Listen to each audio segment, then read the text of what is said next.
गर्नुपर्छ। यसरी अब तपाईँहरू पनि सदस्यता लिन सक्नुहुन्छ। सदस्यताका हामी एउटा प्रोसेस तपाईँलाई हामीले क्याम्पस परिसरभित्रै रहेर तपाईँहरूले सदस्यता लिएर एउटा महत्त्वपूर्ण तपाईँहरूले आह्वान गर्ने र त्यहाँभित्र रहेका हाम्रा विचारहरू छन्, हाम्रा भावनाहरू छन्, हामीले सिकेका बुझेका कुराहरू छन्। कुराहरू जेनेरेसनभन्दा नयाँ जेनेरेसन जहिले पनि अगाडि हुन्छ, जहिले पनि कार्य हुन्छ। मैले धेरै विद्यार्थीहरू अध्यापन गराएका छु, मैले पनि पढाएका विद्यार्थीहरू, तर मभन्दा विद्यार्थीहरू कयौँ गुणा मैले ट्यालेन्ट भएको पाएँ। विद्यार्थीहरू हरेक क्षेत्रमा अब्बल रहेको पाएँ।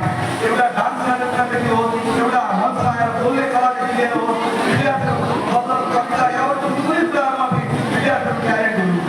अबको नयाँ जेनेरेसन हामीभन्दा पनि ट्यालेन्ट छ। हामीले यो जेनेरेसनलाई बाटो देखाउन लाग्ने हो, यो बाटो भनेर बाटो दिने लाग्ने हो। त्यसको लागि पुरो विद्यार्थी समाज तयार छ। तपाईँहरू यो बाटोमा आउनुहोस्। यहाँबाट हामीले यो फलो क्याम्पसलाई हामीले फोन दिनुपर्छ। यो कार्यक्रममा हार्दिक स्वागत गर्न चाहन्छु। आजको दिन हाम्रो लागि एउटा औपचारिक कार्यक्रम मात्र नभएर भावनाले भरिएको एउटा विशेष क्षण पनि हो।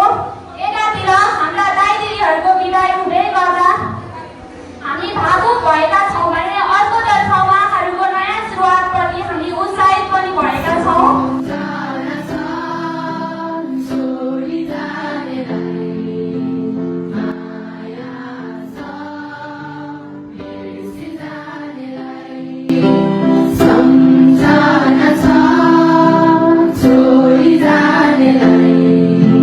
माया छ बिर्सिजानेलाई